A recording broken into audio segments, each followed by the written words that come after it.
السلام عليكم ورحمة الله وبركاته maan asxaabteena ku xiran youtube-keena waxaan idin leeyahay soo dhawaada maanta waa maalinta sportska waxaana la jooga saaxiibkeena marna walaalkeena aan ku sameynay aad u qurux badan waxaan ku qalan game waa nin ciyaartaan legend ah oo ciyaartooyda Mombasa ugu the fast players of Mombasa waaye waxaan leenahay Italia اسمع كده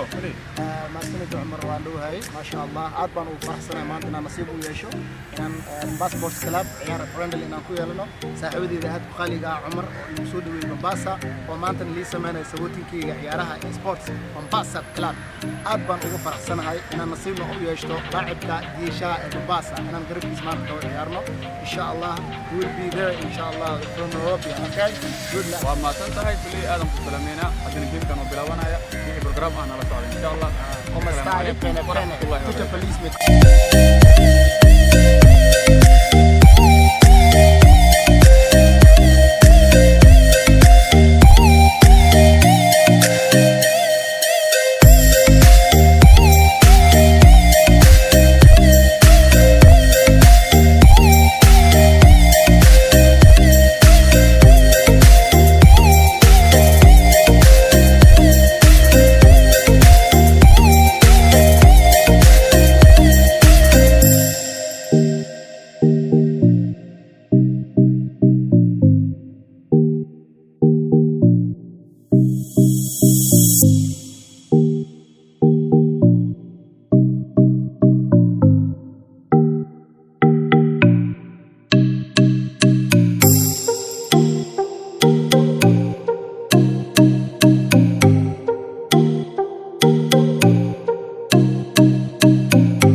maanta waxaan la joogo Saciid striker Soomaaliya qaranka joogo laacibkii hore Universal oo hadda qaranka markii saddexaad oo matalayo maanta geemka injury way ma ciyaarayo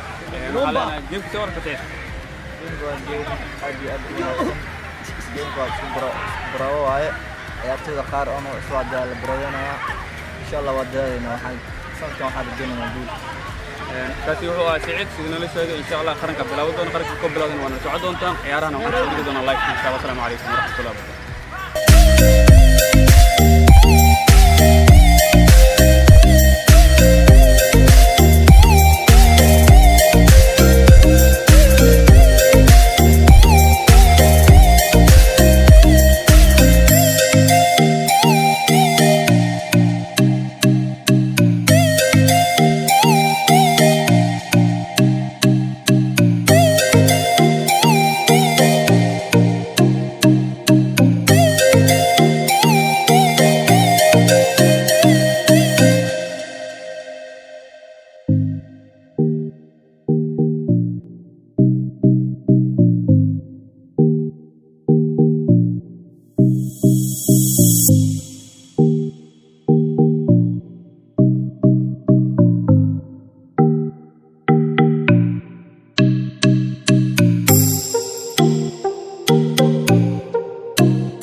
asxaabteena wiil waxaan la socotaan waa youtube-keena geemka wiil socda ciyaarta maxay maraysaa 2-2 waxaan ku sugantinayna saaxiibkeena qaaliga marna walaalkeena oo zamaani oo ah jir ciyaartooyda Bombasa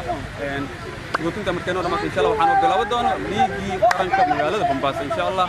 Soomaaliya ku dhigi doonaa waxaan leenahay nala socda kadib insha Allah wani soo وكان waxaan joogo macalinka second macalinka caawiya macalinka joogo maanta geemka asaga daadinayo geemka see warta macalinka geem waxa dhigana aad iyo aad u fiican faraxsanahay maadaama aan leenahay 3 gool marka natiijo fiican rajayna insha Allah waxa si sheegay hadda waxay laba hadii sidii ay noqotay macsuum macalin noo sheegay 3-2 way insha Allah waxaan rajaynaynaa gool intii program ay u socodsiin doonaa. Assalaamu calaykum.